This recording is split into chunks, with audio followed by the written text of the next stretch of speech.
Hi friends, welcome. Bharathi Kannamma இன்னைக்கு எபிசோடுக்கான சின்ன ரிவ்யூ பார்க்கலாம். ஹேமாவோட அம்மானு பாரதி இப்போ ஒரு டிராயிங்கை காமிக்கிறாரு. இதுதான் உன்னோட அம்மா கண்ணம்மா, நீ பிறந்த உடனே அவங்க இறந்துட்டாங்க அப்படின்னு பாரதி சொல்கிறாரு. ஃபோட்டோவை பார்த்து இப்போ ஹேமா அழுறாங்க. இது யாரோட ஃபோட்டோவாக இருக்கும், எனக்கு ரொம்ப பயமாக இருக்குங்க அப்படின்னு சௌந்தர்யா சொல்கிறாங்க. லக்ஷ்மி மனசில் நினைக்கிறாங்க, இது என்னோட அம்மாவோட ஃபோட்டோவாக தான் இருக்குமோ அப்படின்னு நினைக்கிறாங்க. ஆனால் இது அம்மாவோட ஃபோட்டோவாக இருந்துச்சுன்னா நேராக ஓடி வந்து ஹேமா அம்மாவை கட்டி பிடிச்சிருந்துருப்பாளே அப்படின்னு யோசிக்கிறாங்க. வேணு ஹேமாட்ட சொல்கிறாரு, உன்னோட அம்மா ஃபோட்டோவை எல்லார்ட்டையும் காமி ஹேமா அப்படின்னு கேட்குறாரு. பாரதி இப்போது அந்த ஃபோட்டோவை எல்லாருக்கும் தெரிகிற மாதிரி காமிக்கிறாரு. அதை பார்த்த உடனே சௌந்தர்யா ரொம்ப ஷாக் ஆகிடுறாங்க. இது பாரதி லவ் பண்ணிட்டு இருந்த பொண்ணாச்சே, அவள் ஆக்சிடெண்ட்டில் இறந்து போயிட்டாலே, அவளை போய் ஹேமாவோட அம்மா நீ காமிக்கிறானே அப்படின்னு சொல்லிட்டு ஸ்டன் ஆகிடுறாங்க. அஞ்சலி அகிலன்ட்ட சொல்கிறாங்க, ஹேமாவோட அம்மா இறந்துட்டாங்கன்ற பொய்யை உங்கள் அண்ணன் மேட்ச் பண்ணுறாரா அப்படின்னு சொல்லி கேட்குறாங்க. நானே அந்த கடுப்பில் தான் இருக்கிறேன் அப்படின்னு சொல்கிறாரு அகிலன். பாரதி ஃபங்க்ஷன் வந்து அட்டன் பண்ண எல்லாருக்குமே தேங்க்ஸ் சொல்கிறாரு. உங்கள் எல்லாருக்கும் டின்னர் அரேஞ்ச் பண்ணியிருக்கிறேன், கண்டிப்பாக சாப்பிட்டு தான் போகணும் அப்படின்னு சொல்கிறாரு. கண்ணம்மா இப்போது எல்லாரையும் ஒரு நிமிஷம் உட்காந்துருங்க அப்படின்னு சொல்கிறாங்க.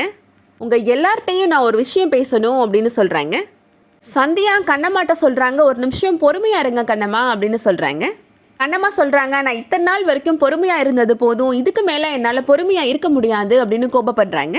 கண்ணம்மா அஞ்சலிட்ட சொல்கிறாங்க, ஹேமா லட்சுமி ரெண்டு பேரையும் கூட்டிகிட்டு போய் சாப்பாடு கொடு, அவள் அப்பயே பசிக்குதுன்னு சொன்னா லட்சுமி அப்படின்னு சொல்கிறாங்க. லட்சுமி ஹேமா ரெண்டு பேரையும் அஞ்சலி சாப்பிட்றதுக்காக கூட்டிகிட்டு போயிடுறாங்க. கண்ணம்மா பாரதிட்ட கேட்குறாங்க, இந்த ஃபோட்டோவில் இருக்கிறது உண்மையிலேயே ஹேமாவோட அம்மாவா அப்படின்னு கேட்குறாங்க. எங்கள் குடும்ப விஷயத்தில் நீ தலையிடாத அப்படின்னு பாரதி சொல்கிறாரு. கேட்டதுக்கு நீங்கள் பதில் சொல்லுங்கள், இவங்க தான் உண்மையிலே ஹேமாவோட அம்மாவா அப்படின்னு கேட்குறாங்க.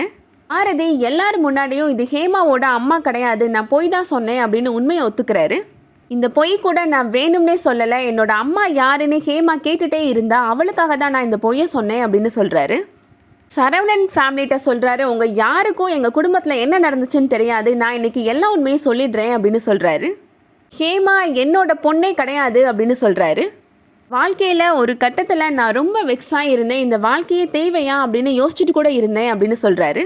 அந்த நேரத்தில் தான் என்னோட அம்மா ஹேமாவை குழந்தையா எங்கள் வீட்டுக்கு தூக்கிட்டு வந்தாங்க, ஒரு ஆதரவற்றோர் இல்லத்தில் இருந்து அப்படின்னு சொல்கிறாரு. அதுக்கப்புறம் தான் என்னோட வாழ்க்கையிலே ஒரு பிடிப்பு வந்துச்சு, என்னோட வலி வேதனைக்கு ஹேமா ஒரு மருந்தாக இருந்தா அப்படின்னு சொல்கிறாரு.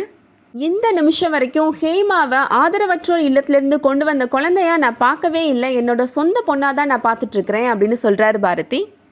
கண்ணம்மா கோபப்பட்டு நின்றுட்டுருக்குறாங்க. அதோட இன்னைக்கான எபிசோட் முடியுது. இந்த எபிசோட் உங்களுக்கு பிடிச்சிருந்துச்சுன்னா லைக் பண்ணிக்கோங்க. சீரியல் அப்டேட்ஸ்க்கு நம்ம சேனலை சப்ஸ்கிரைப் பண்ணிக்கோங்க. தேங்க்ஸ் ஃபார் வாட்சிங்.